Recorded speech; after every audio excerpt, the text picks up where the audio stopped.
Let right-wingers, fascists, and reactionaries beware. Maoism is on the rise again in China.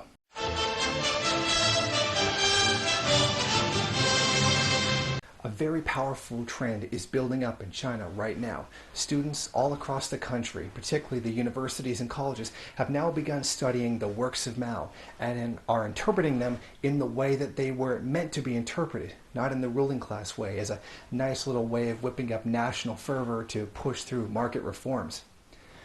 This resurgence of students studying the works of Mao have the ruling class worried. Universities and colleges are expressing concern over students fully understanding the writings of Mao. According to many reports now, there are students all across these universities and colleges wearing Chairman Mao badges and repeating slogans from Mao's Little Red Book, trying to bring forth a new cultural upbringing of Mao's writings. Some of them are even organizing red plays in which they do the old opera styles celebrating Mao and his achievements. The cultural reawakening of Maoism is taking place with the students who see their nation becoming more and more socially alienated. These students are very concerned about what capitalism is doing in their country. They see the increasing social alienation, the terrible job prospects for people who are leaving college and university. They're seeing increased suffering in the countryside, increased urban poverty that's making people's lives miserable. They also see foreign Western capitalist culture seeping into their country, undermining their own domestic culture. And that concerns them as well. And they correctly identify capitalism as a source for all of these things that are occurring. Social unrest is building in the country as well. In fact, a former leading member of the Chinese Communist Party who is now retired said that the main problem they have now in terms of social unrest is environmental issues. He said by every year now there's about 30 to 50,000 incidents regarding this issue. Even the Premier Wen Jiabao has noted that there needs to be a balance between economic development and destruction of the environment. The productive relations in manufacturing are also taking a terrible toll on people as well. As the capitalist system is in this phase of crisis, it requires greater and greater exploitation of cheap labor. This has meant worse and worse conditions for Chinese people, the hundreds of millions who are forced into this situation. In fact, we are all familiar with the suicide nets that have been placed around the Foxconn facilities that produce Apple products to try to keep people from killing themselves for the terrible conditions under which they are forced to work. And it doesn't just stop there. There are other incidents as well. Just recently, there has been stories of employees who have been pushed too far by these factories and have taken staff hostage. They've taken the managers of the facilities hostage and made demands. And if these demands were not met, they would bring about acts of violence. In a case of irony, a lot of Chinese people are now taking to social media sites to give pro-Maoist commentary about the situations they face in the country. They're also making a lot of statements against liberal academics and whatnot who argue for more market reforms to, quote, make the country better, even though it has been what has caused all the problems to begin with. The main things that people are upset about is systemic corruption, social alienation, growing inequality. These things are what is causing Chinese people to start really challenging the ideology that they hold in the nation. These are now being challenged publicly by Maoists. In 2011, a group of Maoists took to the streets to commemorate the death of Mao. In 2011, it was 35 years previous that Mao had died. And what they did was they went out, they chanted slogans, and gave fiery pro-Maoist speeches. The police were ordered to go in and arrest the leader of the group. Unfortunately, they were not able to get him, and 9 other people were arrested instead. One doesn't even need to actually demonstrate in order to become an enemy of the bourgeois state. In 2004, a group of Maoists handed out leaflets that criticized the Chinese government for going towards capitalism and asked for that the country go back towards socialism. 4 of them were arrested, and 2 of them were eventually convicted of libel and given 3-year prison sentences each. All of this simply for handing out a leaflet that acknowledges that China has gone capitalist and asks that it return to socialism.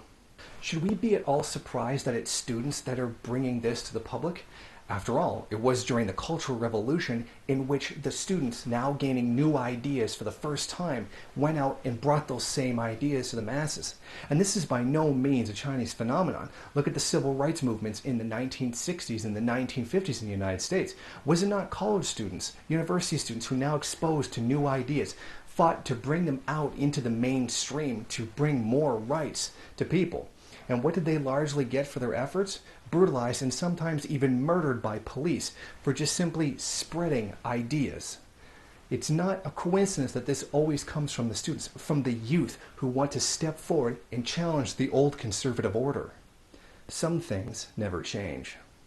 As usual with these types of situations, the media has already gone out and begun promoting the lies against Mao in order to try to suppress this uprising of communism. Not just in China, but in here as well. A lot of the reporting says things like the people seem to have forgotten the crimes of Mao, like forcing students to go out in the countryside and work. Of course, what this person or these people are actually leaving out is the fact that that's what they went to school for. They went there to learn a particular skill, then go out and apply it in a practical way so they could learn how to do it.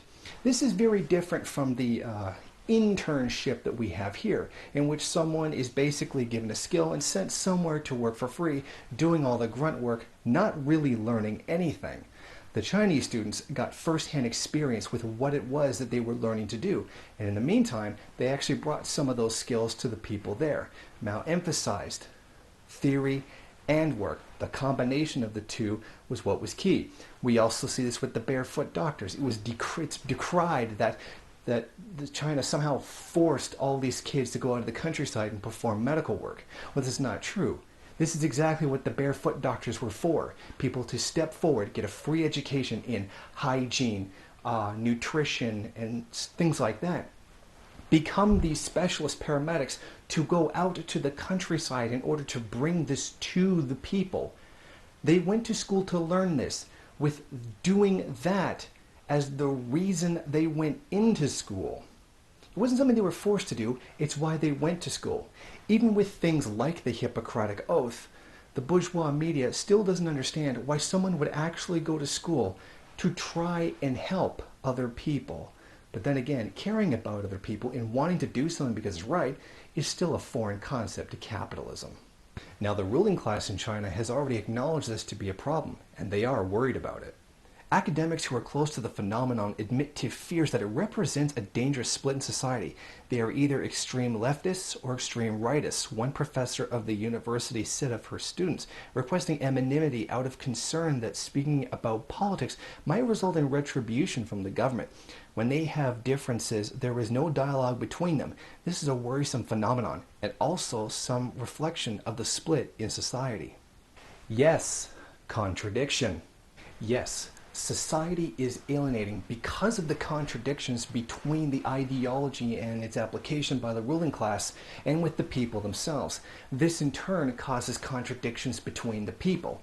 Now they're too busy fighting and possibly bickering about these things rather than sitting down and studying and learning that the path to the best of all possible worlds is resolving these contradictions. Find out the source of these antagonisms, resolve the contradictions, and we can get to a better world. This is what Maoist teachings would actually bring to the students. It is only by uniting together under this principle of resolving the contradictions, under the leadership of the Vanguard Party, can the Chinese people improve their society and end all of the evils of capitalism that are causing the problems that they are facing today. It is only through unity, struggle, unity can they finally get together and end all of the terrible miseries that the people of China are facing. Thank you for watching. Don't forget to rate, comment, subscribe, share on various social media, and if you want, there's some other good videos here you can check out.